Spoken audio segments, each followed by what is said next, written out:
Hello, আসসালামু আলাইকুম। আশা করি সবাই ভালো আছেন। আমি আলহামদুলিল্লাহ ভালো আছি। আজ আমি আপনাদের কাছে একটি থিমা গাছ নিয়ে আসছি। মূলত এটি ডুয়াল গ্রাফটিং করা। এটির এক পাশে পার্পল স্টার এবং অন্য পাশে থিমা পিঙ্ক গ্রাফটিং করা আছে। এই গাছটি প্রায় আমার কাছে ১.৫ বছর ধরে আছে। গাছটি দেখতে অনেক সুন্দর। যখন এই থিমা গাছটির একেকটি ফুল গোলাপি এবং অন্য কিছু ফুল সাদা হয় এবং সাথে সাথে পার্পল স্টারে পার্পল কালারের ফুলগুলো একই সাথে হয়, এটা দেখতে অনেক সুন্দর লাগে। এই গাছটি আমি বিশেষ কোনো যত্ন নেই না।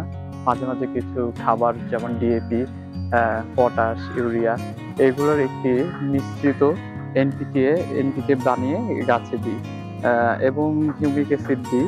আর মাঝে মাঝে মাইক্রোনিউট্রিয়েন্টস এবং সিভিড স্ট্রাইক এটা স্প্রে করা হয় এবং পিজিআর তেমন একটা ইউজ করা হয় না, তবে নাইট্রোবেনজিন মাঝে মাঝে স্প্রে করা হয় ফুল দেওয়ার আগের সিজনে।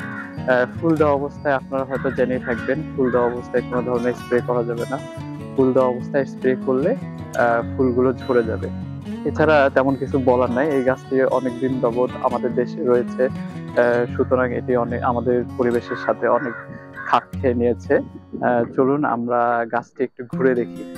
যেহেতু একটি অনেক সুন্দর গাছ, এই জন্য আর কি ভিডিওটা করা।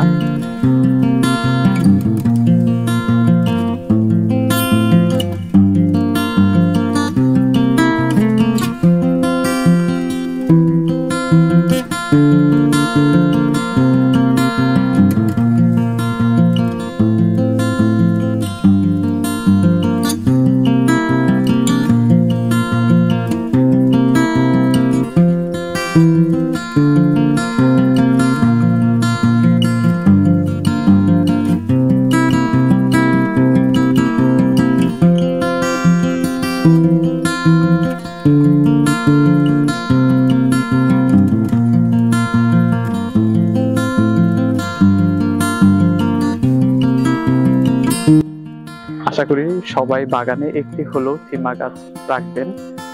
থিমা একটি অত্যন্ত পুরনো জাত এবং এটি হাই ব্লুমার এবং এর ফুলগুলো অনেক সুন্দর। এর বিশেষত্ব হলো গোলাপি ফুলের সাথে সাথে কিছু কিছু সাদা ফুল হয় এবং দেখতে অনন্য, এবং পাতায় তো ভ্যারিগেশন আছেই। সব মিলে একটি দারুণ ভ্যারাইটি। আপনারা সবাই এই গাছটি আপনার বাগানে রাখতে পারেন। আল্লাহ হাফেজ।